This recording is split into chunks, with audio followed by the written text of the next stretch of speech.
We're going to revisit completing the square. For parabolas, you can get the problem into what's called vertex form, which makes it easier to graph. So let's take a simple problem.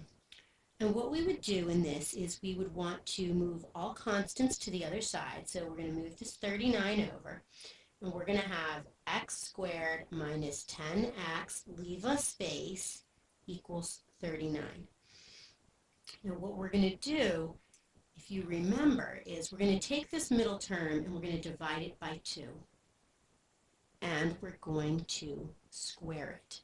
So I am going to add half of 10, which is negative 5, and square it. And I'm just going to write it like that, and there's a reason for it. But on this side, I'm going to actually do it out. So I'm going to add negative 5 squared, which is 25. Awesome. So we're going to simplify this, and this now is a perfect square. There's the x squared in front, there's the negative 5 squared in back.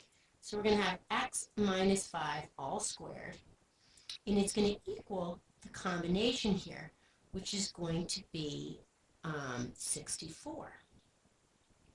Now, if you wanted to solve this, we could take the square root of both sides. It would work out great. But what we would use this for in a parabola is we would probably subtract the 64 from both sides. So we would have this equals 0 or equals, I'm going to change it to y. And this parabola would have a vertex at 5, negative 64. So that's kind of one way that it's used.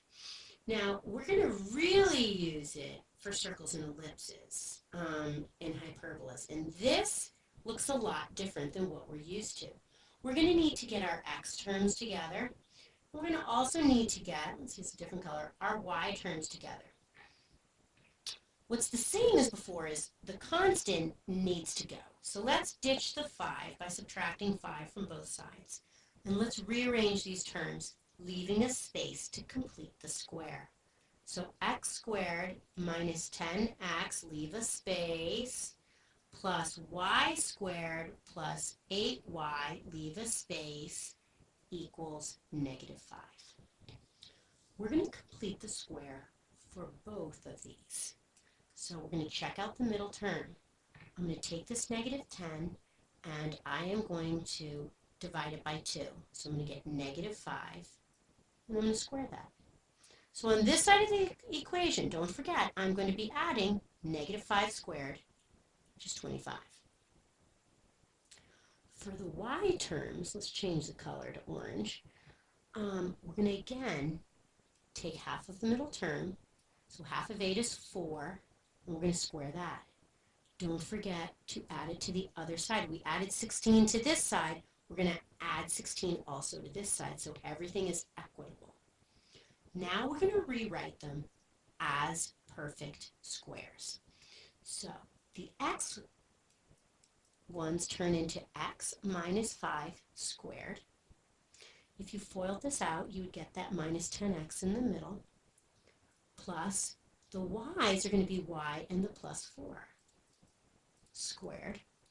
And it's all going to equal this big mess. So we're going to get 20 plus 16 is 36. Well, if you remember from the circles equations, this is a circle with a center that is at, remember, it's always the opposite of what you want to say, 5, negative 4, and its radius is conveniently 6. Beautiful. With circles, we're going to pretty much have a perfect square, and nothing else is going to be over with the x's and the y's. So that's what happens for circles. So try the last problem on the circles worksheet now that you know how to do this. We're going to see how to use this for ellipses, though. It's going to get very fancy here. And so what I want you to know, we're not going to learn the ellipse formula, but we are going to learn how to complete the square here. We'll do the final step, as it says here, we'll complete the final step once we learn about the ellipse formula. But I do want us to gather our x's together. I want you to gather your y's, and again, the constant is going to go to the other side. So we're going to subtract this 205.